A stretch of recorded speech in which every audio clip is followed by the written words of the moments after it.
Okay, I'll try to share the screen. Let me know if you can see the Yes, it's slideshow mode. visible. Okay, you can see the slideshow mode, right? Yes, yes, yes. Okay, great. Be blessed by the divine. Welcome all today for today's session on the art of breathing. So, yes, indeed, the power and art. As I was researching and building the content for today's session, I realized that the breathing, the power gets unleashed only when we know the art of how to breathe. So, what is the you know uh, techniques behind it? So that unleashes the power. So I decided to title it as the art of breathing. So with the blessings of Guru, I would like to start today's session. So this session, this topic, and this particular activity of breathing is something which is very close to my heart. I'm very passionate about talking about this, and I have taken sessions within my in the local community centers, and also at Mondelez in my company. Uh, we conduct wellness sessions, especially in the month of May. It's a International Wellness Month, where we talk about different subjects about how to take care of yourself, doing different activities, and you make sure that you have a good work-life balance. So I was invited for one such session, and I chose to talk about breathing. So whenever I have been in different situations, it could be right before presenting something, right before any interviews, or right before, taking interviews or giving interviews, or solving problems, very complicated problems, or in a discussion with a very difficult stakeholders. It could be stakeholders in the workspace, or stakeholders within our family, you know, interacting with your children, interacting with your partners or friends. When you are having very intense arguments, uh, when you take a step back and just focus on your breathing, things get regulated. You feel much more calm. You feel you have lot more clarity, and then you have a very clear idea about how to tackle that situation. It could be any situation, how to tackle and what is the approach, and you get a lot of good ideas. Let's understand from the physiological level. Okay, let's move on and understand what is the basic physiology of breathing that we all know. I'm taking a minute to just refresh our memory. We all might have learnt in our biology classes, zoology classes, or some of you might be already in medical professions, who who has a lot more deeper knowledge about the physiology. But I am not going to go too deep, but just going to touch upon the basic functioning of breathing. What does it do? Breathing is important. It's a simple exchange of oxygen and carbon dioxide, right? So you okay, am I not loud enough? Okay, it looks like I need to be a little more louder. Uh, if you can, if you want. Yes, I am able to hear you. I think everybody will be able to. Okay, You can, I if hope I'm you can, I'll try, you can yeah. raise. Uh, Okay, I'll try to be loud enough. So please let me know if you're not able to follow anything. Okay, I'll Sure, try to repeat it. sure, sure. Yeah, and please, okay, better. I'm also looking at the chats while I'm speaking. Okay. So the basic physiology says that the body cannot hold carbon dioxide, right? So it needs to be exhaled. It needs to be released out, and you need oxygen. Constant inflow of oxygen is absolutely quintessential for basic living. It's a living activity. And what happens? So when you inhale oxygen. When you exhale carbon dioxide. That's the beauty of this body, right? Like you don't have to do anything about it. In fact, this is one of the autonomous functions in the body. The active, we have various. autonomous activities within the body, like the body does it act automatically, right? The heartbeat is autonomous, the blinking of the eye autonomous, breathing autonomous, right? But have you ever known breathing is the only autonomous activity that you can regulate, you can control to some, not, I wouldn't say control, you can regulate, right? And when you regulate breathing, you regulate your life. So let's take a quick look. What is the level of breathing that happens when you take in oxygen? So when you breathe in oxygen through your nose, through the nasal cavities, it goes through the pharynx. That's the the thoracic area, which is the windpipe. It enters the windpipe, and then it goes to the lungs. And inside the lungs, you have the alveoli. The alveoli is the most granular or the end segment of the lungs into which the oxygen goes. And from the oxygen alveoli, the oxygen gets exchanged with the blood vessels in the body. But how much time, how many times, how frequently we breathe as deep as deep as possible, that the oxygen goes to the till the level of alveoli? You'd be surprised. Only when you are into deep breathing, oxygen reaches all the way till the alveoli. Okay. When you are doing shallow breathing, when the breathing does not reach the alveoli, the body is not getting enough oxygen. So it is a fundamental requirement that we all should start breathing much more deeper than what we are breathing today. So how do we breathe deeper, and what are the different types of breathing? Let us take a quick look into it. And we also have this diaphragm. So this diaphragm muscle that you see here has to expand and contract. Whenever you are inhaling, it contracts. Whenever you are exhaling, it expands. And if you don't give enough exercise to this diaphragm muscle, it uh, your breathing activity puts lot more, your shallow breathing puts lot more stress and strain on the chest muscles, and it creates a lot more other problems. So without delaying, I'll go into different types of issues, what happens when you don't breathe properly, right? uh, I won't go into the details of it, but these are basic biological problems that will happen: hypoventilation, hyperventilation, mouth breathing, poor posture. So all these issues come up. These are just only few of them I listed here. There are a lot more medical terminologies which I have not mentioned, which are properly diagnosed clinically with the different type of problematic breathing patterns. So when you're into very shallow, superficial breathing, it learns to long term problems like chronic respiratory acidosis. These are different problems in the long term. Rapid breathing, mostly from anxiety.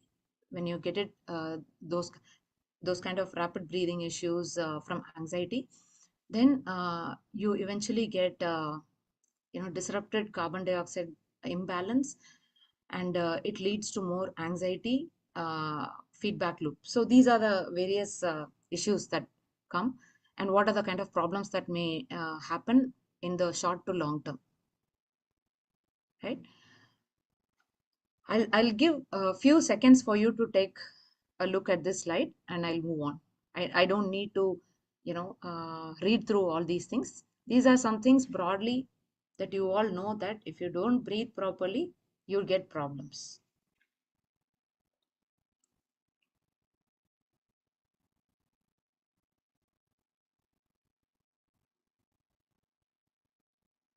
Okay. I hope I can move on to the next slide, where I want to talk about the types. We have deep breathing, where your breath goes all the way to the minutest part of your lungs, which is the alveoli. That is what happens when you are doing deep breathing. And when you are doing shallow breathing, your breath, your oxygen is reaching only up to your chest level. When you keep, you can do a simple exercise at home. What you can do is you can lie flat on your bed. You can place one hand on your chest, right, and one hand on your stomach. So you can try to do conscious breathing and see when you do shallow breathing, which hand moves, and when you're doing deep breathing, which hand moves. Or you can just try right away. Just place your right hand on the chest and left hand on the abdomen, on your stomach. Just try to do breathing and tell me in the chat which hand is moving. Is it the right hand or left hand?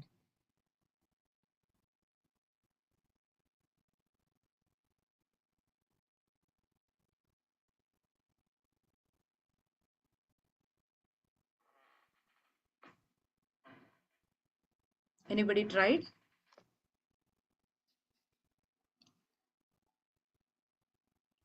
Feel free to unmute and share your experience. So, what is your observation?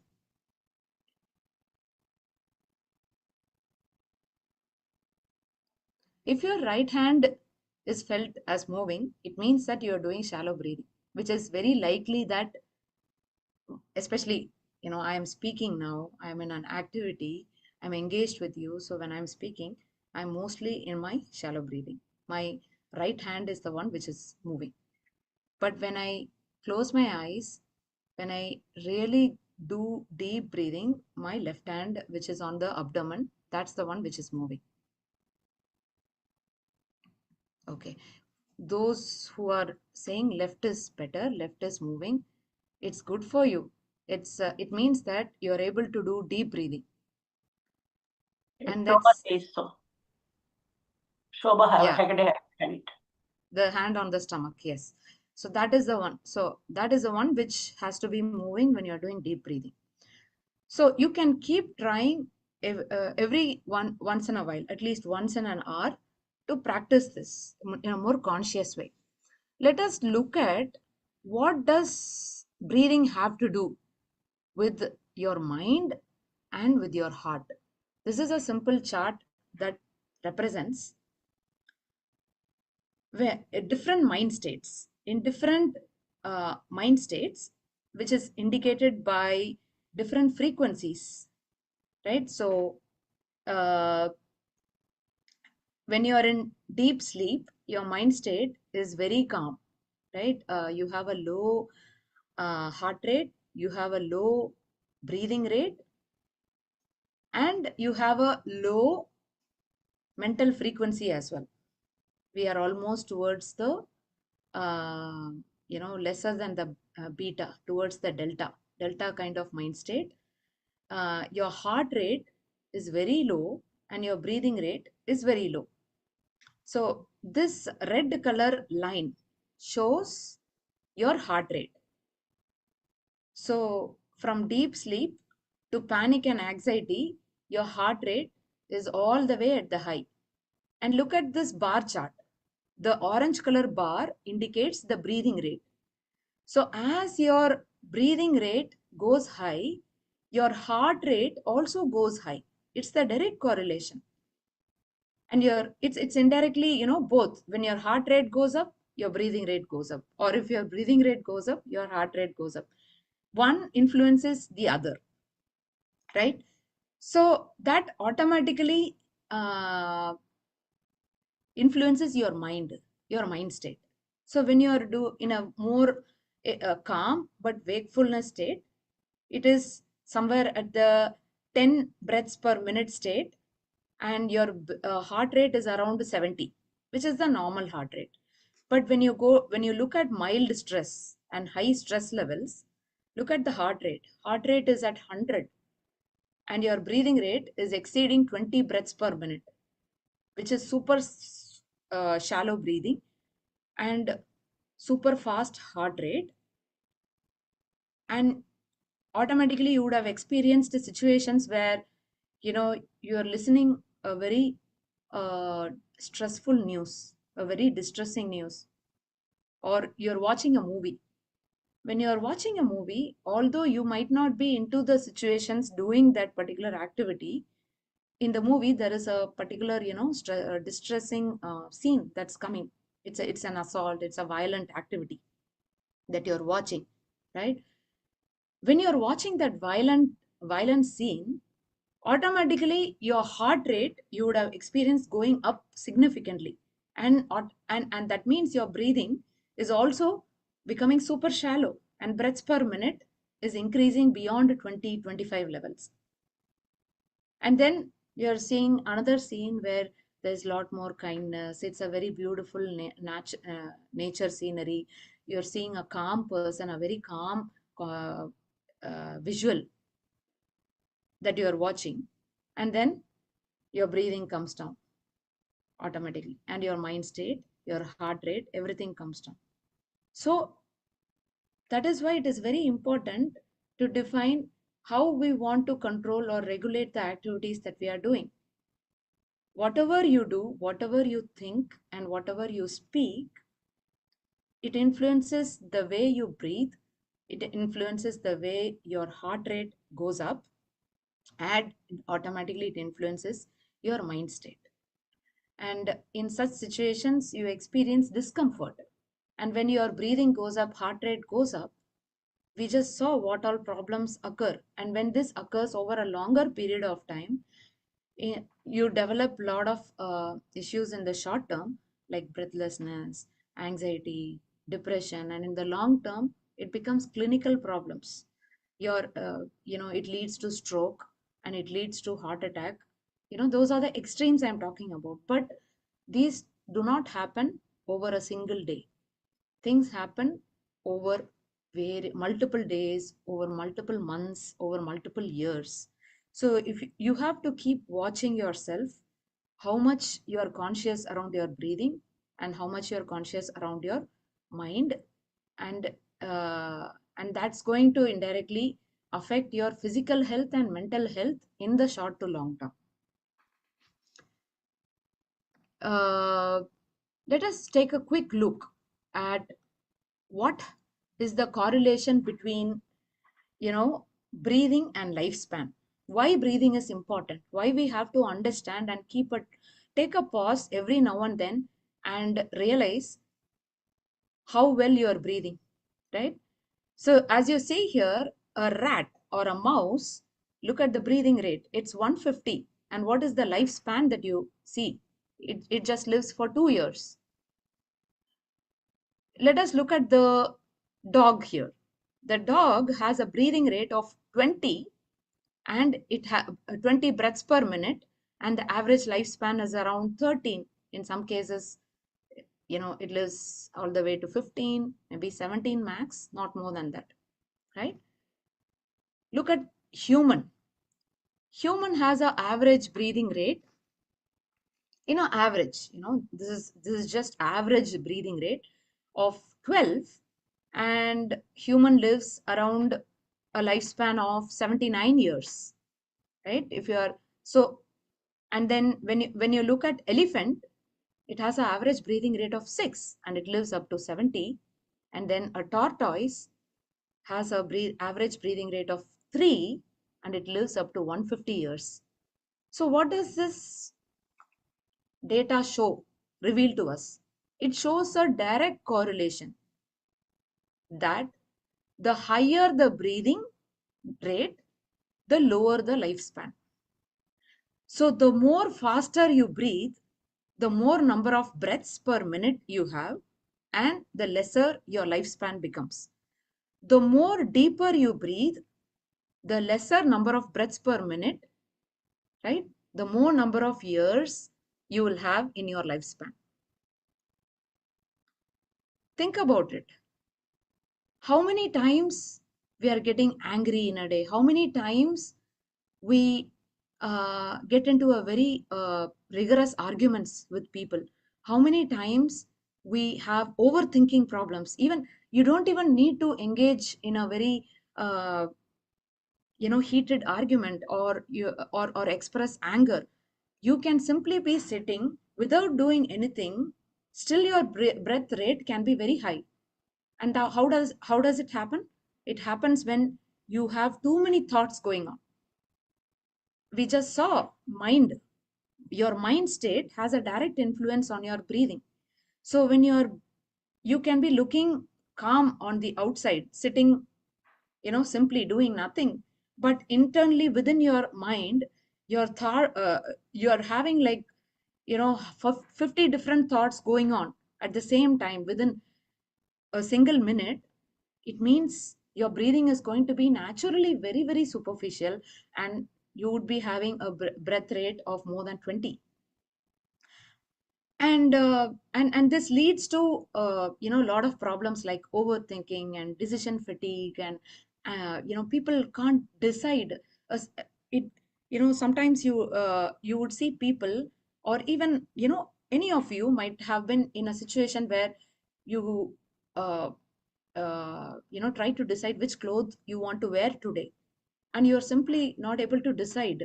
It takes 5 minutes, 10 minutes to decide what you want to wear, because the mind is overwhelmed. There is simply so much going on, so many thoughts, and you're not able to decide with clarity what is it that you want to wear. It is just a simple activity in a day. Forget. So there are so many such other simple activities. So why does it happen?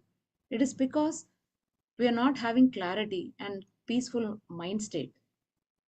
And how do we bring in that peaceful mind state? With more and more awareness. Awareness towards your breath, awareness towards your consciousness, and automatically you will get that awareness in your every activity in your day-to-day life. Okay, moving on further, this goes on to show what is the kind of frequency, mental frequency, that we have different states, right? Delta, theta, alpha, beta, high beta, and gamma. Okay, I don't even want to talk about gamma, which means like super agitated mind state. Okay, let us talk about beta, 30 to 40 hertz, which means the mind state is very, very agitated, like very angry, very heated argument. If you're shouting and yelling, and that is when you'll be in 30 to 40 hertz mind state. And at that mind state, you see that you are at 20 breaths per minute or above, right? So we need to make sure we regulate our breathing and bring down our mind state to better, calmer mind states. So what happens? What happens in beta stage? It's more thinking. You're evaluating something. You're taking, doing your basic activities, cooking or say walking. So in those kind of mind states or working, you are in a alert and a thinking state, that is between 13 or 14 to 30 hertz. So this between 14 to 30 is when you are having your normal life, doing regular activities. So in that state, you are typically around the 12 breaths per minute average. But when you do meditation, especially today we did Agna meditation, so relaxing, when Aradi Master was facilitating that meditation, automatically you feel that your mind frequency comes down. So it comes down to between 8 to 13 in this alpha state. That alpha is achieved when you are in Agna. And then further down in Turiya state, you get to 4 to 8 hertz, further calmer mind state, and automatically the breathing goes down to 7.5. And when you go to delta, typically when you don't meditate, this delta is achieved in deep sleep. But when you are meditating, you are sleeping with awareness, right? So in meditation, when you do Turyadidam and deep Turyam, you achieve this delta state, which is between zero point 0.5 to 4 hertz, right? Which is typically achieved in deep sleep, that you can achieve in meditative state. At that level, your breathing reduces to less than five breaths per minute. Do experimentation whenever you are, meditating next time.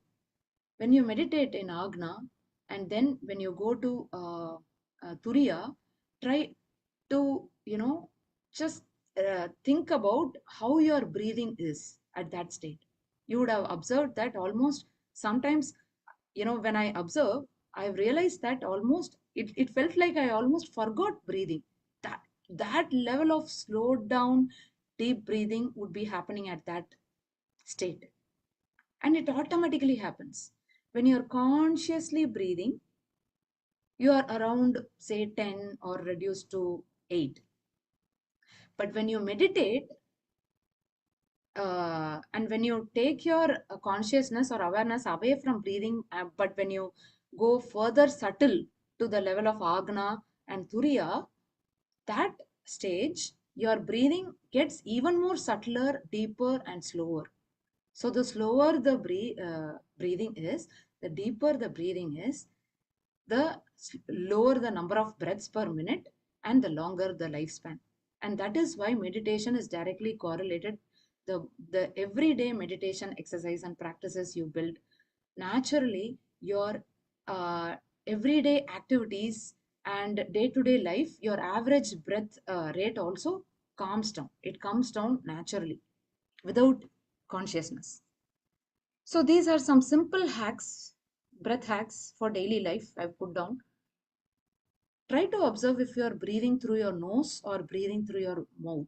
Generally, it is mouth breathings are shallow and superficial. So make sure you are breathing through your nose in a deep way. Try to observe diaphragmatic breathing. Just place your hand on your abdomen and stomach and make sure your diaphragm is moving. Diaphragm is moving up and down, contracting and expanding, which is an indication that your breathing is deeper. Every 1 hour, try to take 1 minute breaks. 1 minute when you are into meetings or you are doing any work, your housework, cooking. Uh, After 1 hour, just take a break. It could be a quick meditation, or it could be a quick, we just started the meditation today uh, with the amazing breathing exercise with uh, Nasika Mudra and Chin Mudra, with the Nadi Sutti breathing. You can do that Nadi Sutti breathing for like 30 seconds to 1 minute. It amazingly, regulates and neutralizes the energy flow as well. And, the other points that you could remember is try to see how you're exhaling longer than inhaling. It induces more calmness. Exhale longer, inhale for 20 seconds and exhale for 30 seconds. It creates more calm. And the other hacks are try to meditate at least for 20 minutes every day, morning and evening. Beautiful. It would be amazing if you incorporate that twice a day, but at least once for 20 minutes. If not 20 minutes, start small. Start for 5 minutes and then 10 minutes and then 15 minutes. And if you can do 20 minutes at least daily, it's going to improve your awareness state, awareness in your mind on a regular basis in your regular activities, and that will automatically regulate your breathing. We just saw the correlation between mind and breathing and heart rate, right? And mind state and so many other physical conditions. So everything is correlated. Breath relates and links everything between body, mind, soul. And we have our sky yoga, the physical exercises, which has this neuromuscular breathing practice. So in which we place our hand and do deep breathing, which helps increase the lung capacity in all directions, keeping the hand on the chest and one hand on the abdomen.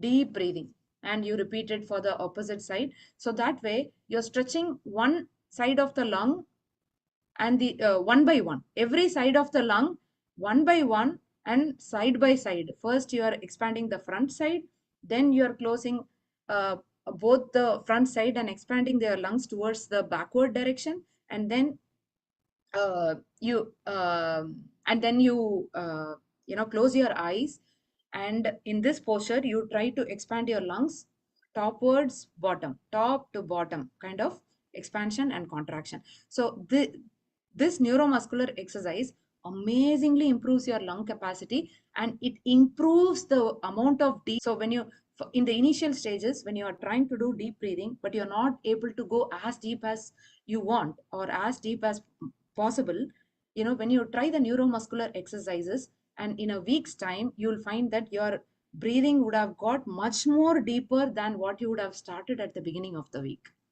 right? And yeah, keep positive thoughts.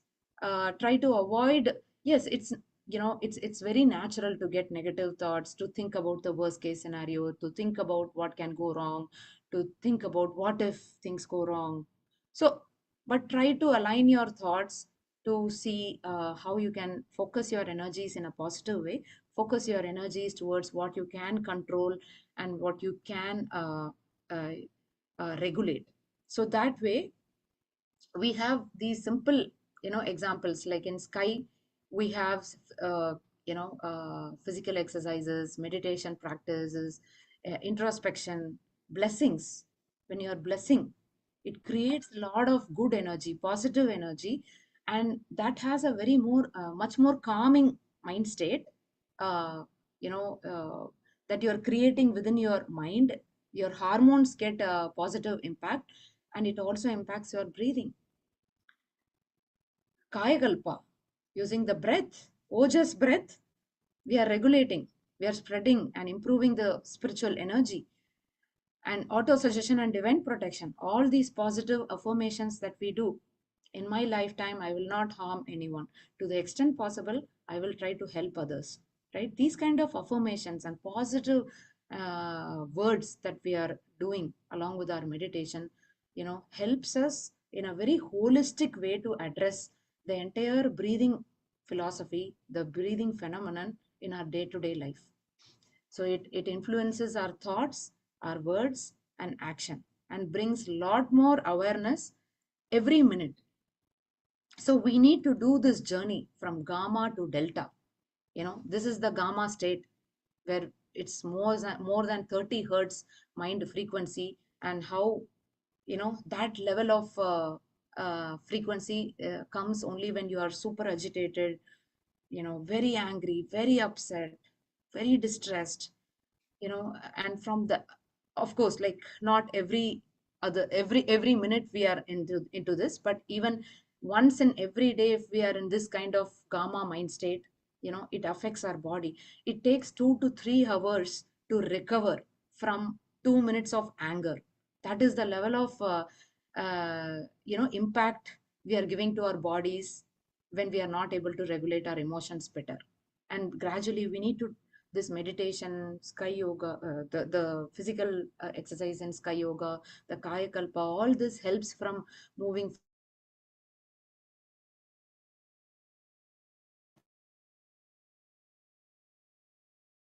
And Ma'am, could not hear.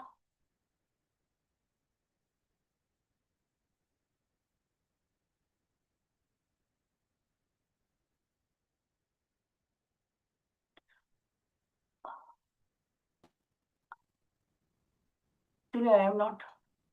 I am not. can you hear me? Yes, yes. Yes, Okay, ma'am. probably. I think there was some internet fluctuation. I Okay. hope I'm audible now. Okay, yes, yes, ma'am. Okay, so we need to do this divine journey from gamma to delta and stop reacting to situations rather than, you know, uh, responding.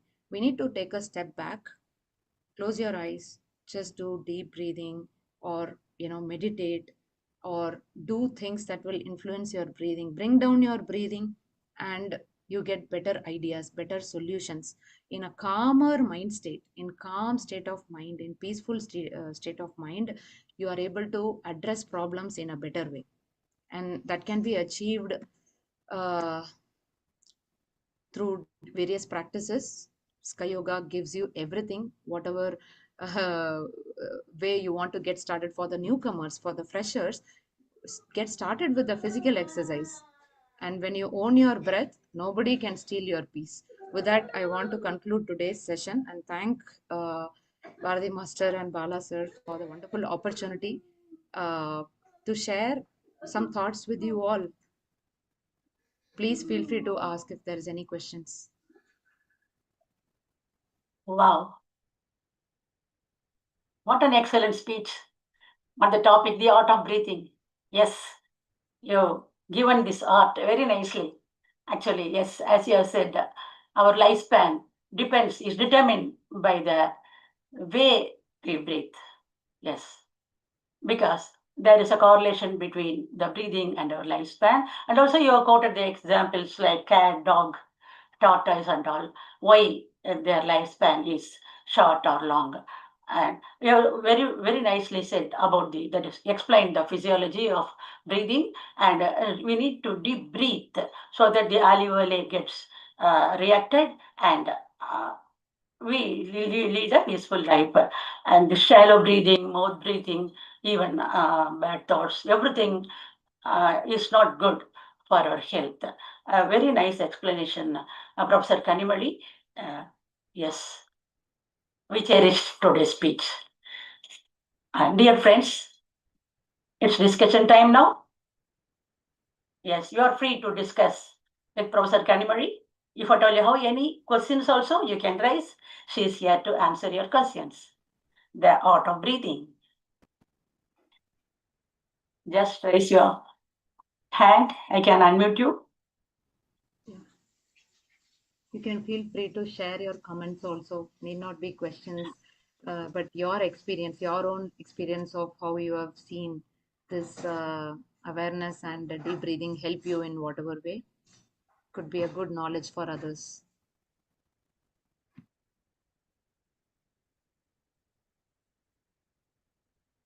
It is our temperaments does a lot on our breathing, our lifespan. That's why our guru has given this maneuvering of temperaments, and also this breathing exercises and all. Also, we are doing this Nadi Suddhi Pranayama at the starting of our meditation. Everything to lead a peaceful life only. And the last sentence you are told, own your breath. No one can steal your peace. A very nice statement indeed. Thank you for the statement. Yes.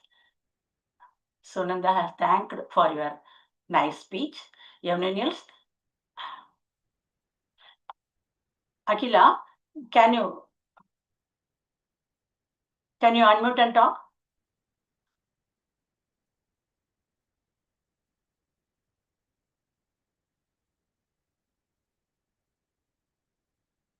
Ma'am, may I, Sunanda here? Yes, ma'am. Yeah. Yes, welcome, ma'am. Yeah. Welcome, Alni Be ma'am. blessed, Brother Divan. Hi, how are you, Bharati ma'am? And Yes, fine, ma'am. thank you so much. Kanimozhi ma'am, I heard so much about you from Senior Professor Balachandran sir. So you have been helping us, giving the best speakers for the Saturdays, and you have been placed in fact you have replaced somebody I heard, and thank you so much for a very important topic. This is actually, we forget our breathing, and your PowerPoint presentation I was just going through and all that. It was very nice, and thank you so much for adding some power to our breath. வாழ்க வளமுடன். Hope to see you again, ma'am. Thank you so much. Be blessed by the divine. Thank you. Thank you so Thank much. you, Nalini ma'am. Sir. Yes. Your speech shows how nice that speech is today. Yes, you're so happy. Your expression is so happy. I could see happiness in you. Yes, anyone else? Thank you so much. I think we all need our reminders and refreshers. Although these are things, maybe most of us know that it has a direct influence. We need to do deep breathing. We tell it to others. We know about it ourselves. But sometimes we all need our own reminders to step back and take a break and take a breath. So thank you everyone for joining today's session and sharing your thoughts and comments. I think everyone has started deep breathing. That's why they are unable to raise their hands to discuss with you. Yeah, that's good. Yes. Dear friends, let us all come to meditate state now to bless our dear Professor Kanimozhi. Professor Kanimozhi, be blessed by the divine. Her family, be blessed by the divine. Her present and future endeavors, be blessed by the divine. Thank you, dear participants. And Kiranmayi Kesineni has put namaste, saying, yes, it's good, informing. Yes, anyone else? Akila, why won't you tell few words?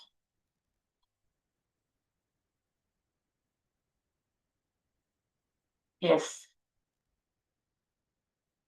Okay. Shall we conclude, Kanimozhi? Yeah, absolutely. As Nalini ma'am Master, said, thank you. and also it's also my view that you must come once in at least once a month to give us to or just remind us of our sky. That is Yeah, it's like a revision. The way you yeah, talk, the art of volunteering you spoke the other day, that was also very nice. So simple, but very very much appealing. Thank you so much, yeah. Kanimozhi. No, with that, I would also like to encourage and invite whoever is listening here. If you are already part of Sky Yoga and you have enjoyed the benefits, please volunteer and share your experience and knowledge with others. I want to give opportunities to more, new people who have not spoken so far, so that you can come and gain this experience. You look at it, look at this forum as a platform to improve your skills of communicating, improve your way of sharing knowledge, and also learning. I learn so much whenever I do every session, things that I haven't known before. So when I research for preparing the content for each of my sessions, I am sure so is the case with everyone. You end up learning much more, uh, than others who are more than the listeners, I would say. So please come forward and use this experience and platform. Thank you very much. Sure, ma'am. It's very motivating speech. Thank you. Once again, thank you, Professor Kanimozhi, for your excellent speech. And dear friends, I have got some announcements to be made. We have foundation courses that is being held twice a month, that is 1st and 16th of every month. Also, Kayakalpa course in English is being held on second Sunday of every month. And so please do bring in more of your friends and relatives so that they will also enjoy the place as we are all having. Thank you, all dear participants. We will meet again next week with another important speech on Vedatriyam. Till then, I am Bharti signing off. Thank you all. Be blessed by the divine. Be blessed, everyone. Thank you.